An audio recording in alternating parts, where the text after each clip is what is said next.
Worker, అంగన్వాడీకి సంబంధించినటువంటి ఇన్ఛార్జో లేదంటే ration shop ఇది ఒకసారి వస్తే జీవితకాలం బతికేస్తాం అనేటటువంటి ఆశ ఉండేది. ఇప్పుడు అయిపోయినాయి. ఏ ఉద్యోగాలైనా సరే ప్రభుత్వాలు మారితే దాన్ని ఏమంటారు, డెమోక్రటికల్ గవర్నమెంట్స్ కాకుండా, కాన్స్టిట్యూషనల్ గవర్నమెంట్స్ కాకుండా పొలిటికల్ గవర్నెన్స్లు వస్తే రాజకీయ పార్టీలు ఇష్టారాజ్యంగా నడిచి మాకు కావలసినోడు పదవిలోకి రావాలి, నువ్వు పక్కకి తప్పుకో అని చెప్తే అదేదో రాజకీయ పార్టీల కార్యక్రమం తరహాలో రాజీనామాలు చేయమని ఒత్తిడి తెచ్చి ప్రభుత్వ ఉద్యోగుల్ని సైతం ఇబ్బంది పెడుతున్నటువంటి అంశం ఇది.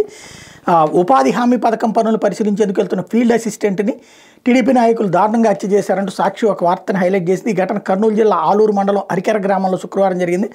అరికెర గ్రామానికి చెందిన ఈరన్న ఫీల్డ్ అసిస్టెంట్గా పనిచేస్తున్నారు. ఆయన వైఎస్ఆర్సీపీ సానుభూతి పడ్డని వెంటనే ఫీల్డ్ అసిస్టెంట్ పోస్ట్కి రాజీనామా చేయాలని స్థానిక టీడీపీ నాయకులు కొద్ది కాలంగా ఒత్తిడి తెస్తున్నారు. త్వరలోనే రాజీనామా చేస్తానని ఈరన్న వాళ్ళకి చెప్పినట్టు తెలిసింది. నేపథ్యంలో ఆయన శుక్రవారం ఉదయం 10:30 గంటలకు ఉపాధి హామీ కూలీల హాజరు కోసం బైక్ మీద గ్రామ శివారులోని కురువల్లి రోడ్డులో పని ప్రదేశానికి వెళ్తుంటే దుండగులు అడ్డగించి కళ్ళల్లో కారం జల్లి వేట కొడవలతో నరికి చంపారు.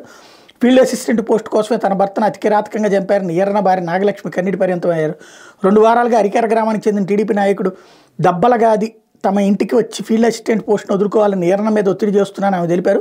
దబ్బలగాది అనే వ్యక్తి తన భర్తను హతమార్చినట్టు నాగలక్ష్మి ఆరోపించారు. ఈరన్న గ్రామంలో ఎవరితోనూ గొడవలు లేవని ఆమె వెల్లడించారు. ఈరన్నకు 4 కుమార్తెలు, 2 కుమారులు సంతానం.